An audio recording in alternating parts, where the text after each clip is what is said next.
Welcome back to Throttle Tribe. The 1980s saw an explosion of motorcycle innovation. Manufacturers were pushing boundaries with radical designs, high-performance engines, and cutting-edge technology.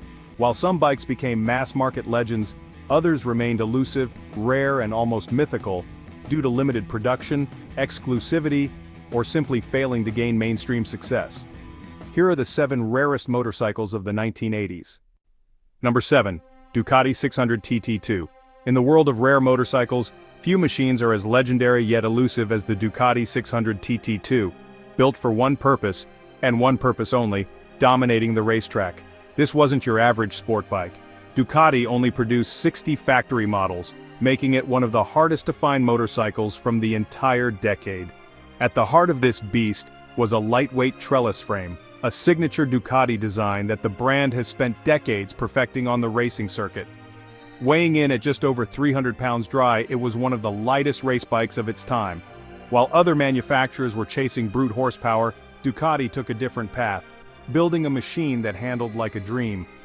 Powering this featherweight racer was a Desmodromic 90-degree L-twin engine, displacing 36.5 cubic inches, around 600 cc. This wasn't your typical motor. Thanks to the Desmodromic valve system, it could rev higher and faster, giving the TT2 a serious edge on the track. But that was just one part of what made this bike special. Ducati didn't stop at the engine. They equipped the TT2 with a Marzocchi front fork and a Paoli cantilever monoshock in the rear, making it one of the best handling motorcycles of its era. In skilled hands, it cornered like a scalpel, effortlessly slicing through hairpins while its rivals struggled to keep pace. Braking was equally impressive, with 11-inch Brembo disc brakes up front that provided stopping power to match its speed. And speed? Oh yeah, plenty of it. The TT2 could hit a top speed of around 137 miles per hour, and it wasn't built for showrooms. It was built to win, and win it did. Between 1981 and 1984, Tony Rutter rode the TT 2 to 4 consecutive world championships, proving this wasn't just a rare machine, it was a racing legend. Today, finding an original Ducati 600 TT2 is nearly impossible. Most were raced into the ground, and the few survivors command astronomical prices. For collectors, it's not just a motorcycle, it's a piece of racing history that will never be repeated. Number 6. Bimota KB3. Some motorcycles are built for mass production, others are crafted for riders who refuse to settle for the ordinary. The Bimota KB3 falls squarely into the latter category, a handcrafted, ultra-rare machine built with one purpose: pure performance. Produced between 1983 and 1984, this wasn't just a sport bike, it was a statement, and with only 112 units ever made, it remains one of the most exclusive motorcycles of its era. At its core was a 4-stroke inline-4 engine, borrowed from the Kawasaki Z1000J, displacing 998 cc, 61 cubic inches. It delivered brutal acceleration, but Bimota didn't stop there. They reworked the carburation and exhaust systems, squeezing every ounce of power while keeping the bike dramatically lighter than its Kawasaki counterpart. But what truly set the KB3 apart was its chassis. Unlike the mass-produced steel frames of Japanese sport bikes, this was a handcrafted double cradle frame, reinforced with aluminum plates, a work of engineering art. The result was a frame so rigid and lightweight that it transformed the entire riding experience. At just 454 pounds dry, it was one of the lightest leader-class motorcycles of its time. Handling was razor-sharp. Bimota equipped the KB3 with a fully adjustable front fork and a high-performance monoshock at the rear, making it feel like a precision instrument on the road. The 16-inch wheels and premium tires gave it surgical precision in corners, leaving heavier sport bikes struggling to keep up. Braking was equally impressive. A Brembo braking system with dual 11-inch discs in the front and a single disc at the rear delivered race-spec stopping power. Unlike many sport bikes of its era, the KB3 wasn't just fast. It could stop just as aggressively, and if you wanted one, good luck. Most KB3s were sold as kits, meaning they had to be assembled by the buyer or a trusted mechanic. As a result, fully assembled, untouched examples are nearly impossible to find today. For collectors, this isn't just a motorcycle, it's a piece of high-performance history, built by a company that refused to follow the rules. Number 5. Suzuki RE5. In the 1970s, motorcycle manufacturers were racing to innovate, But Suzuki took a gamble no one saw coming. Instead of sticking with traditional piston engines, they introduced a rotary-powered motorcycle, something rarely seen before, or since. The result was the Suzuki RE5, a bike that was as ambitious as it was misunderstood. At the heart of the RE5 was a 30.3 cubic inch Wankel rotary engine, a radical departure from standard motorcycle design. Unlike conventional multi-cylinder setups, this single-rotor design delivered buttery smooth power, free from the harsh vibrations that plagued most motorcycles of its time. It produced 55.6 pound-feet of torque at 3,500 RPM, offering a linear and effortless throttle response that felt unlike anything else on the road. But while the engine was cutting-edge, it came at a cost. The liquid cooling system was bulky, requiring a large radiator, and the bike itself weighed over 500 pounds dry, making it significantly heavier than its competitors. Suzuki tried to sell the RE5 as the future of motorcycling, but riders weren't convinced. The styling didn't help either.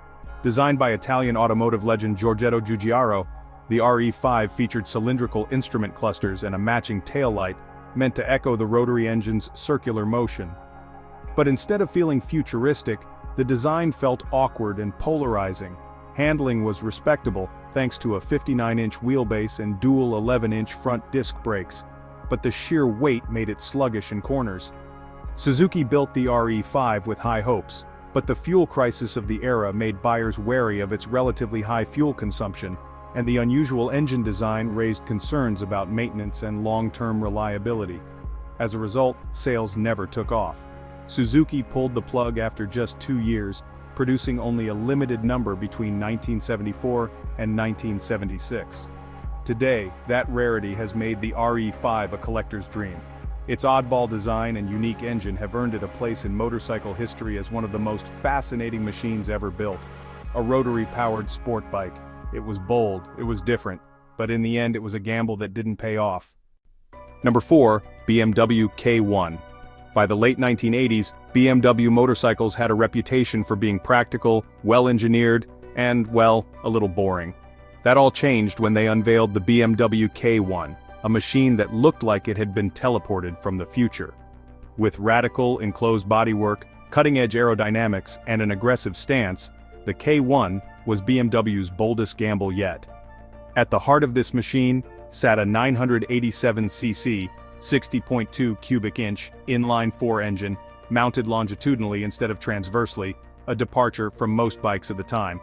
BMW engineers designed it to be smooth, reliable, and fuel-efficient. But with 100 horsepower at 8,000 RPM, it wasn't exactly a rocket ship. That didn't matter though, because BMW had a different trick up its sleeve. What made the K1 truly unique was its fully enclosed aerodynamic fairing, designed to slice through the air with minimal resistance. It had a drag coefficient of just 0.34, making it one of the most wind-cheating motorcycles of its era. This meant that even with less power than its Japanese rivals, the K1 could still reach speeds of over 143 mph, a number few expected from a BMW sport tourer.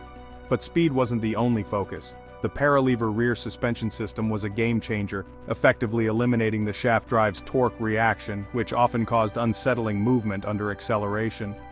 Meanwhile, the Marzocchi front fork delivered stable, confident handling. Despite its 516-pound dry weight, the K1 felt planted and smooth, especially on long highway rides. Braking was equally impressive. BMW equipped it with dual 12-inch front discs and an 11-inch rear disc, and for the first time offered optional anti-lock brakes (ABS), making the K1 one of the first production motorcycles to feature ABS. BMW produced just 6,921 units between 1988 and 1993, making the K1 a rare and unusual sport tourer. Some saw it as an engineering masterpiece, others thought it was overcomplicated and underpowered. But one thing is for sure, nothing else looked like it, and nothing else ever will. Number 3. Norton Interpol 2. Most police motorcycles are built for endurance, not innovation. But in the mid-1980s, Norton threw the rulebook out the window and introduced something completely different. The Norton Interpol 2, a rotary-powered law enforcement machine that was as rare as it was radical. At the heart of this unusual motorcycle sat a 588cc twin-rotor Wankel engine, a design rarely seen in the motorcycle world. Unlike traditional piston engines, this rotary setup delivered buttery smooth power without the vibrations that plagued conventional bikes. It also allowed for a more compact and lightweight design, making the Interpol 2 surprisingly nimble for a police bike.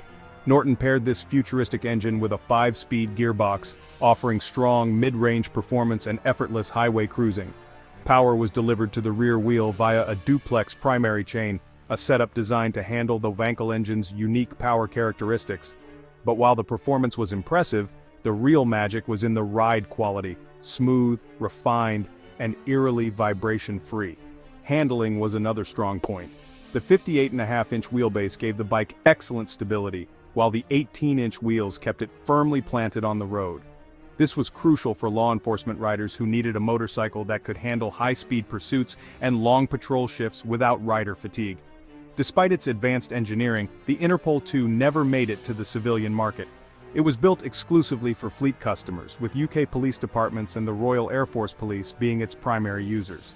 This limited production run made it one of the rarest motorcycles Norton ever built. However, the Wankel engine had its fair share of problems. Heat management was a constant issue, and specialized maintenance requirements made it far from user-friendly. Combined with Norton's financial struggles in the late 80s, the Interpol 2 quietly faded into obscurity by 1989. Today, it remains one of the most unique police motorcycles ever made, a machine that combined cutting-edge engineering with real-world law enforcement utility. Finding one today is nearly impossible. But for collectors, this rotary-powered law enforcer is a true piece of motorcycling history. Number 2, Moto Guzzi Daytona 1000. Introduced in 1992, the Moto Guzzi Daytona 1000 was a bold statement from a company known for its traditional designs. At the heart of this machine was a 60.5 cubic inch, 992cc, V-twin engine featuring 4 valves per cylinder and electronic fuel injection. This setup delivered approximately 95 horsepower at 8,000 RPM, providing a robust and responsive ride. Departing from Moto Guzzi's usual pushrod configuration, the Daytona 1000 utilized belt-driven overhead camshafts. This innovation allowed for higher RPMs and improved overall performance. Power was transmitted through a 5-speed gearbox, ensuring smooth delivery, while the shaft drive system minimized maintenance, one of Moto Guzzi's long-standing engineering hallmarks. With a dry weight of approximately 450 pounds, 204 kilograms, the Daytona 1000 offered agile handling, making it competitive with other sport bikes of its era. Its chassis featured a steel spine frame that provided rigidity and stability at high speeds. The front suspension employed Marzocchi telescopic forks, while the rear boasted a monoshock setup, both offering adjustability to suit different riding styles. This combination ensured precise handling and a comfortable ride, whether on winding mountain roads or straight highways. Braking was managed by dual front discs, measuring approximately 12.6 inches, 320 mm, paired with 4-piston Brembo calipers. A single rear disc completed the setup, offering strong and reliable stopping power. The 17-inch wheels, fitted with high-performance tires, contributed to its sure-footed grip across various road surfaces. The Daytona's design was both functional and stylish, with a full fairing that improved aerodynamic efficiency, while giving the bike a distinctive, aggressive appearance. A fuel tank capacity of approximately 5 gallons, 19 liters, allowed for extended rides without frequent refueling stops, appealing to both sport riders and touring enthusiasts. Despite its innovative features, the Daytona 1000 faced stiff competition from other European manufacturers, particularly Ducati's 851 and later 916 models. While it may not have matched the outright performance of its rivals, the Daytona stood out for its smooth power delivery, comfortable ergonomics, and the unmistakable sound of its transverse V-twin engine. Production of the Daytona 1000 continued until 1997, with several updates introduced over the years, including the Daytona RS variant. The RS featured performance enhancements and styling revisions, further refining the platform. Today, the Moto Guzzi Daytona 1000 is considered a classic, representing a pivotal moment in the company's history when it dared to innovate while staying true to its roots. For collectors and riders alike, the Daytona 1000 offers a unique blend of heritage, performance, and Italian flair, making it a sought-after model in the world of classic motorcycles. Number 1. Harley-Davidson XSR 1000. Some motorcycles are built to sell, Others are built to make a statement. The Harley-Davidson XR1000 was definitely the latter. Released in 1983, this was Harley's rebellious answer to the growing demand for high-performance street bikes. It was a machine born from racing heritage, taking direct inspiration from the legendary flat-track champion, the XR750. The XR1000 looked aggressive, sounded mean, and packed far more punch than most Harleys of its era. At its heart was a 60.9 cubic inch air-cooled 45-degree V-twin engine, fitted with two massive 1.4-inch Del Orto carburetors. Unlike the low-revving, laid-back V-twins Harley was known for, this one was built to rip. It produced 71 horsepower at 5,600 RPM, revving higher, hitting harder, and delivering an unfiltered, no-nonsense power band. The exhaust setup was just as radical. Instead of traditional pipes, the XR1000 featured high-mounted twin exhausts on the left side, a direct nod to its flat-track roots. The large exposed air filters on the right only added to its race-inspired, no-compromise look. But the XR1000 wasn't just about attitude and looks. Harley equipped it with triple disc brakes, dual rotors up front and a single disc in the rear, offering significantly better stopping power than most Harleys at the time. The 19-inch front wheel and 16-inch rear wheel gave it a balanced, aggressive stance and surprisingly sharp handling for a bike of its size. Despite its raw performance and bold design, the XR1000 was never a commercial hit. It was expensive, uncomfortable, and impractical for everyday use. With a price tag of $6,995, considerably more than most riders were willing to pay for a Harley in the 80s, it struggled to find buyers. Production lasted just 2 years, with only 1,177 units ever made. Today, that rarity has turned the XR1000 into a true collector's dream. It remains one of the boldest and most performance-oriented motorcycles Harley-Davidson ever built. And while it didn't stay on the market for long, it proved one thing. When Harley wanted to go fast, it absolutely could. These are the 7 rarest motorcycles of the 1980s. Did we miss a bike that deserves a spot on this list? Let us know in the comments. Don't forget to like the video, subscribe for more motorcycle content, and as always, ride safe. See you in the next one.